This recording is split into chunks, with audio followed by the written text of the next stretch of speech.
Welcome into the Invest Well Show. I'm your host, Michael Wall. Listen, each and every week we're talking about great ideas to help you invest well, grow your wealth, kind of protect yourself from pitfalls out there. And this week is no different. We're going to talk about the 3 greatest risks to your wealth on the Invest Well Show today.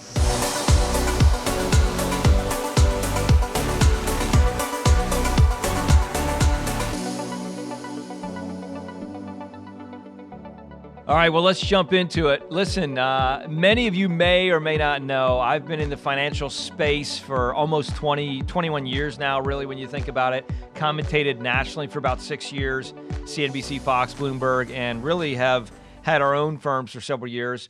In fact, I know some of you have even taken time to check that out. So if you have questions personally about your wealth, head over to leanonthewall.com.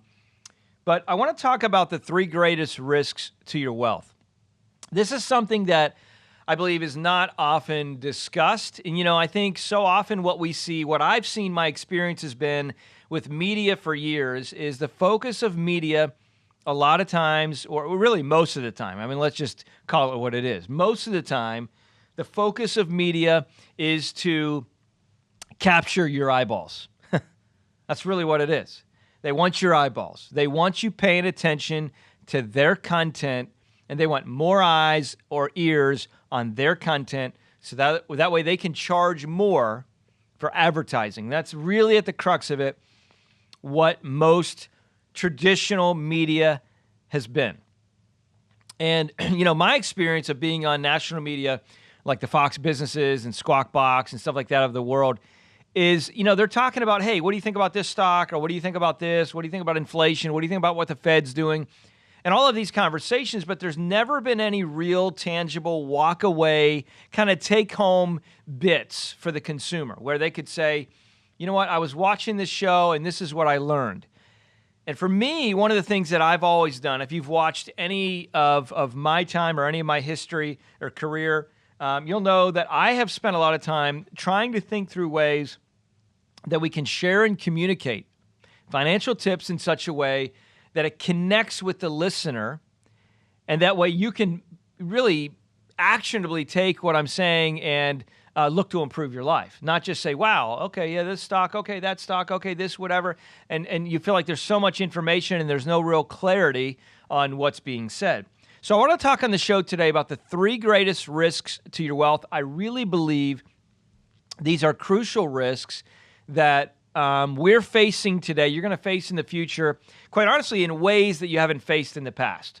We've had a period of time, quite honestly, a fairly long period of time of relatively low inflation, about 2% a year for years and years and years and years.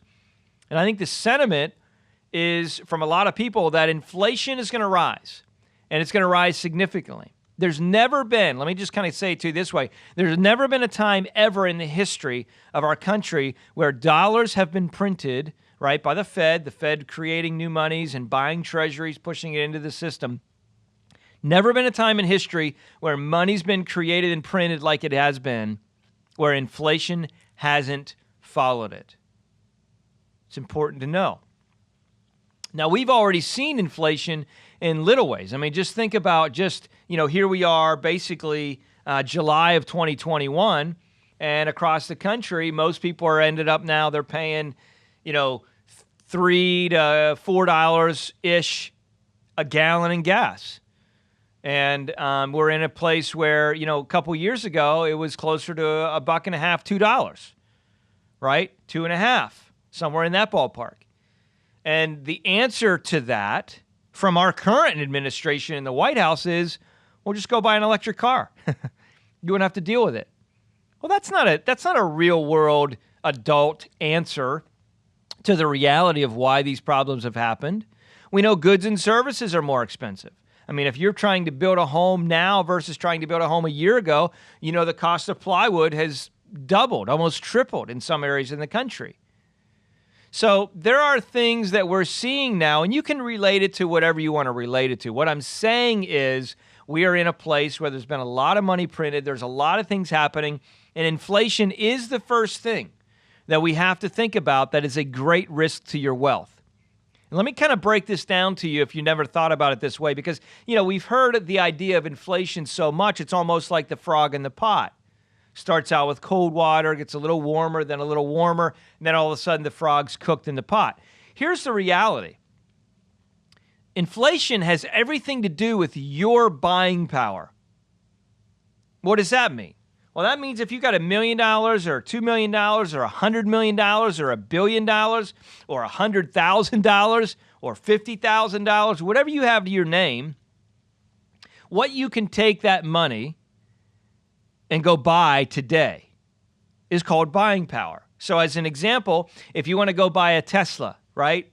Depending on the model, you're going to spend $50,000 to $100,000 on a Tesla today. So you take your money and you go buy a Tesla, and 50,000 buys this, 100,000 buys that, etc. But in the future, as inflation occurs, that same $50,000 10 years from now, 20 years from now, may not be worth 50,000 as far as what it can buy. It may only be worth 25 or 20 because the cost of things have significantly increased. They've inflated.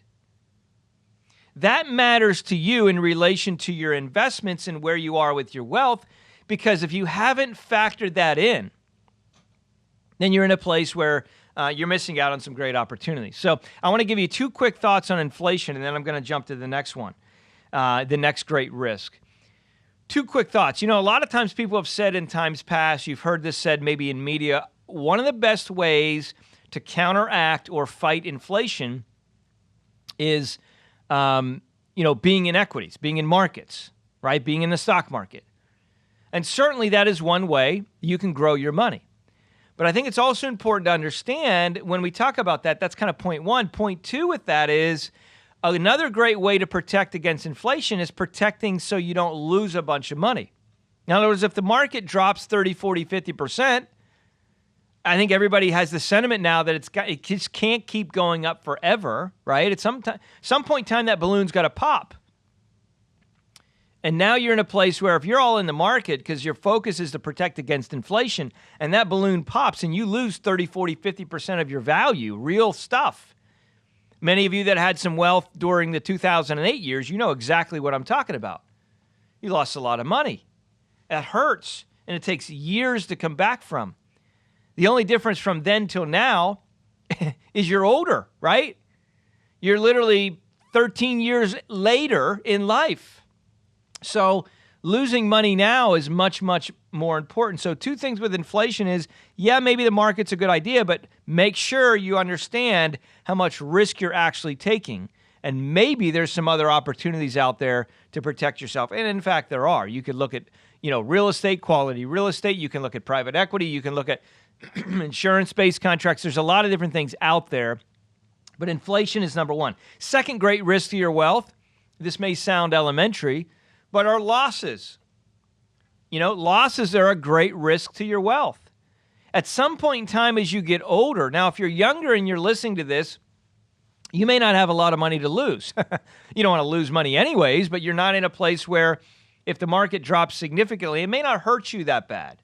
May not be that significant, and you have a lot more time to catch up. But if you're 50, 60 years old or older, well, now you're in a place where losing a bunch of money on your wealth really can hurt. And just like taking a drink of water here, if you haven't seen, feels good going down. When your portfolio goes down because you lost money, I'm going to tell you, it doesn't feel good, okay? So we got to say, what can we do there to protect against that? One of the ways you got to do that, first off, make sure you don't spill water on your jacket. That's bad for etiquette. And my crew here, they're telling me, Mike, would you just drink the water and not spill it on yourself? What's wrong with you? But when you lose a bunch of money, obviously that takes away from your future value. We know that. It also is something where you don't have the time to come back. Number 3, you're in a place where you don't have dollar cost averaging. You're not putting new money in each and every year because you're retired potentially. So what should you do? Well, a great little test is using the rule of 100. I don't know if you've ever used this or not, but if you take 100, the number 100, minus your age, and you get a number. that number that you get, 100 minus your age, that number, so let's say you're 50. 100 minus 50 is 50. This is going to be real easy. That means you should have 50% of your money safe in a place where it can't lose money or is much more conservative, and 50% with some risk. As you get older, obviously the amount of money you need to have safe increases. Why? Because you're older. You don't have the ability to make the money back like you did while you were working. So key point number 2 in relation to the greatest risks to your wealth, understand the potential for losses in your portfolio. This is not something where you want to wait and say, well, I'll just be okay. We'll work it out. It's always kind of worked out. You're older now. You have factors working against you that didn't work for you. Again, this is if you're 50s, 60s. And you're in a situation where you need to address this.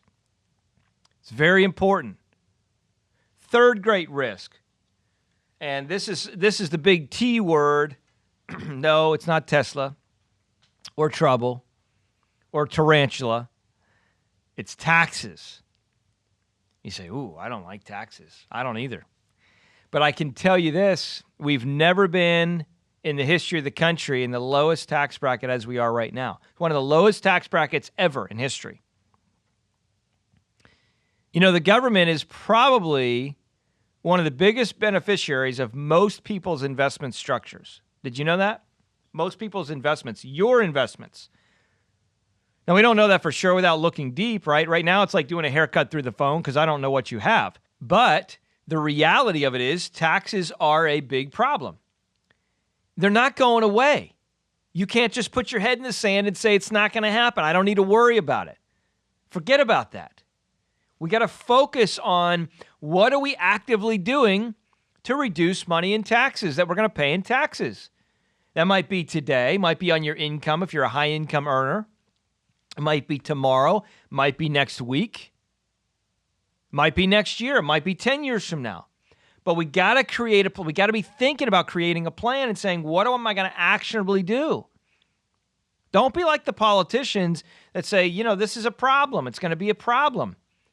We're going to assess the situation. We're going to evaluate the situation. We're going to contemplate the issues at hand. We're going to discuss and we're going to lobby and we're going to contend and talk about, but there's no action. That's the difference between you and them. You're going to take action.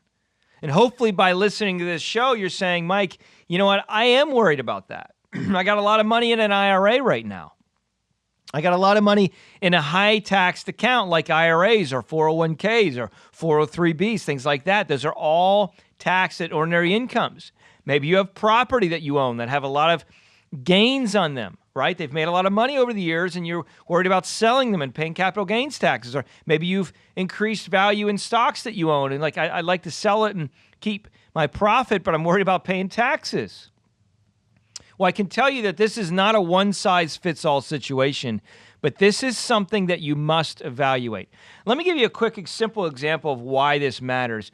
Let's just say you're in a place where you decide that in retirement, you want to take $100,000 a year out of your investment portfolio. Just as an example. Let's say your investment value is $5 million. Again, I'm just making up numbers. It may be way more for you, maybe way less, but just simple math.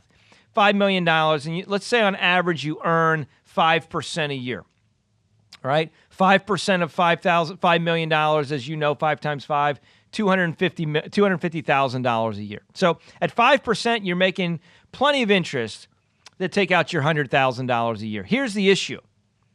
The issue or the question is how much of that money, as you take out your income from your portfolio, how much of it is actually taxed? So if all that money, if no planning's been done, and all of that money is coming out of your IRA account or something like that that's taxed at a higher tax rate, well, you know that if you want to take 100,000, you got to take more like 130 or 140, depending on your income, to get 100. What that means is you have to take more money out of your portfolio to get your income because it's taxed than what you would have to take if it wasn't taxed. So as an example, if you did tax planning and that $100,000 was in accounts where it was either tax-friendly or tax-free, now all of a sudden, to get $100,000 of income, all you need to do is take $100,000. What does that mean? That means more money gets to stay in your portfolio for later. These are important things, folks. And as you listen to this, this is something that you have to evaluate because these risks are not going to go away. They're not just going to evaporate into thin air. And you're going to be like, oh, well, I know, geez, that concerns me a little bit, and it's really something that I want to deal with, but I just don't know what to do, or I'm not sure where to go, or, I've kind of dealt with that before, and I don't want to deal with that right now. I got other things happening. I'm planning my vacation, or, I got to go spend time with the grandkids, or, whatever it is. I don't know. But I'm telling you, these risks are not going to go away. They're there, they're real, and they got to be addressed. And there's only going to be two types of people. People that actually take action and take steps and implement planning to improve their situation, and those that don't.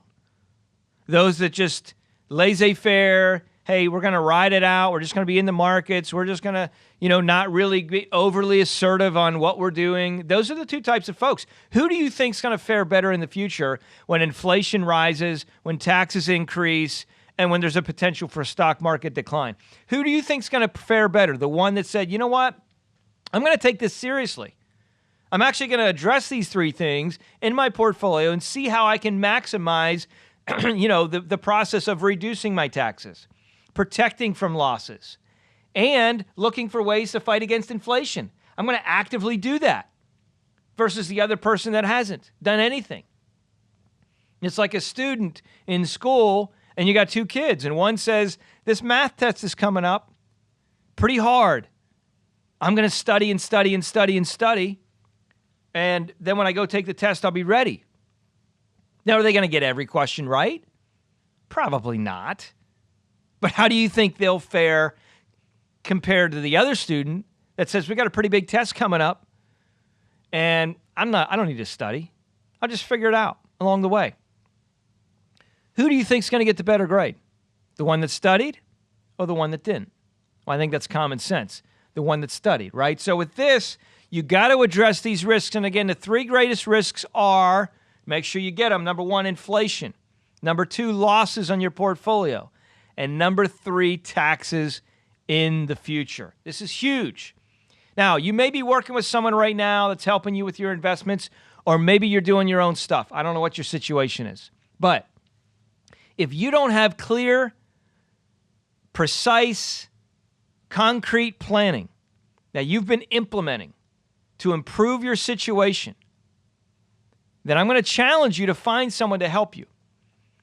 Now, I know the guys, I've started the companies, but I know the guys over at leanonthewall.com, great guys, great people, great team that can help you with that type of planning. We've been doing that for years and years and years. We've gotten referrals from all over the country for the amount of taxes we've been able to help people save in that company. So you got questions there, head over to leanonthewall.com. You may have a resource yourself, and that's fine. But you need to address this. It's not going to go away. And it's only going to become more complex. I share this because I really believe that if we take the effort and make the effort as people to protect and maximize what you have been given, what you have worked so hard for, what is the benefit of that?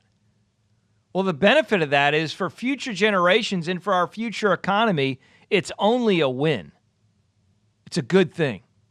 Versus not planning, losing a bunch of money, not being able to help people out. Can you imagine the amount of charities you can give to if you don't have a lot of money because you lost it in the market? You can't. But if you've made planning and you've saved taxes and protect against losses and protect against inflation, well, now you have extra coin, money, et cetera, that you can continue to proactively help those in need. I believe that's how we make this world a better place, not just by giving, but by being intentional and helping those that need help along the way. So again, you're so inclined, head over to leanonthewall.com. Great information there. Share this show with someone that needs to hear it. I appreciate you dialing in. If you haven't yet, please subscribe and like the show and click the notification bell on YouTube so you don't miss upcoming shows. Got some really, really good stuff coming out. Also, if you just want to take a simple, easy course on understanding investments, maybe you're a little bit younger, maybe you're older, I don't know. Head over to michaeldwall.com. Again, michaeldwall.com. We got a brand new course that we're coming out with called Invest Well, Live Well, Give Well. It's a simple workbook course to help walk people through how they can get better understanding not only with investments, but make better decisions along the way. michaeldwall.com. As always, thanks for tuning in. As my goal for each and every show is to help you live on purpose so you can live with purpose. Have a good one. Talk to you next show.